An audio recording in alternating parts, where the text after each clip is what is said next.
Tuan-tuan, Osmaniyah mengutus Wali Songo untuk menyampaikan mesej di Jawa. Mula-mulanya dia menghantar seorang ulama besar bernama Syed Hussein Jamaluddin Kubra ke Champa. Champa ialah negeri Melayu yang saya sebutkan tadi. Sampai di sana, dia telah beristeri kepada beberapa orang puteri diraja.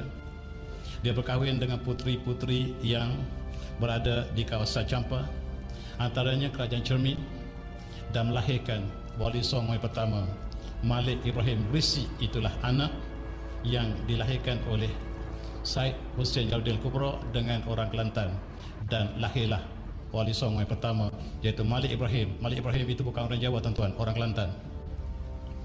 Itulah sejarah yang menemukan bagaimanakah Osmaniyah mengutus ulama yang besar untuk Islamkan, sebab ketika itu Majapahit menguasai Jawa dan mereka di bawah pengaruh Hindu.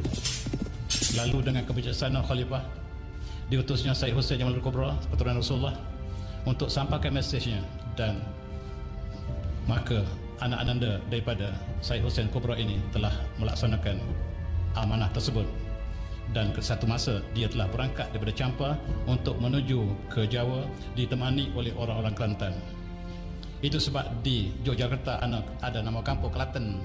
Maksudnya ialah Malik Songo pertama dibantu oleh orang Kelantan untuk sampaikan mesej dakwah di Jawa, dan mereka telah memulakan dakwah tersebut. Tetapi sayang, apabila sampai di Tumpat, kapal mereka telah karam. Dia bernazar, sekiranya saya selamat, saya akan membina masjid yang terbesar ataupun masjid di pantai tersebut. Takdir ilahi, kapal yang sedang bocor itu didatangi oleh ikan kekacang yang banyak, menutupi lubang yang tembus tadi, dan akhirnya sampai ke pantai. Itu sebab Syed Hussein Jamaluddin Kubra berpesan kepada anaknya, jangan makan ikan kacang. Tuan-tuan yang tak boleh makan kacang di sini ialah keturunan daripada Syed Hussein Kubra ini. Ramai kawan kita tak boleh makan kacang, rupa-rupanya dia keturunan Rasulullah. Inilah sejarah, dan dia telah turun di Tumpat dan membina masjid yang pertama di negara kita. Ini masjid yang pertama, Masjid Kampung Laut Tumpat.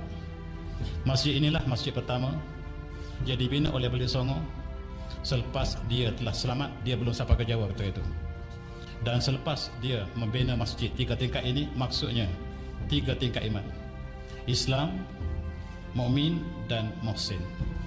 Muslim, mukmin, dan muhsin, itu 3 tingkat.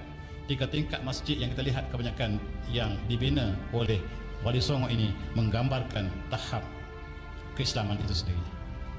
Dan mereka meneruskan perjalanan mereka ke Jawa, dan mereka membina masjid yang sama, namanya Masjid Demak. Masjid Demak sama seperti Masjid Kapal Laut. Maksudnya dibina kemudian daripada masjid yang pertama ini.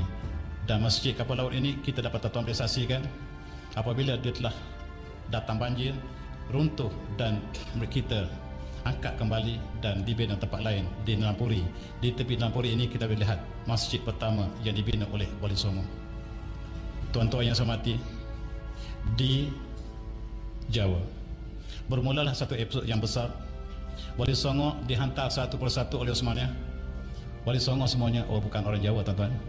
Yang terakhir saja orang Jawa, yang lain semuanya orang Palestin, orang Maroko, dan orang Arab yang lain, yang kemudian datang berkahwin dengan orang tempatan, kemudian dihantar ke Jawa. Sebab Jawa harus diberikan perhatian yang khusus, sebab yang paling lewat menerima Islam ialah Jawa.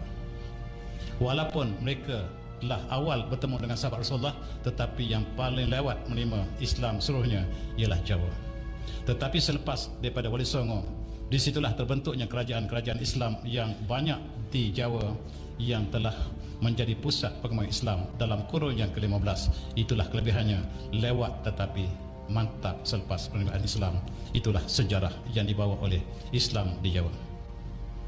Ketika itu Khalifah sentiasa membimbing seluruh kegiatan di alam Melayu, dan kerajaan Hindu lenyap perlahan-lahan. Kerajaan Majapahit telah memeluk Islam, akhirnya lenyap perlahan. Maka timbullah kerajaan-kerajaan yang berpusat di Demak, di Cirebon, Mataram, dan lain-lain.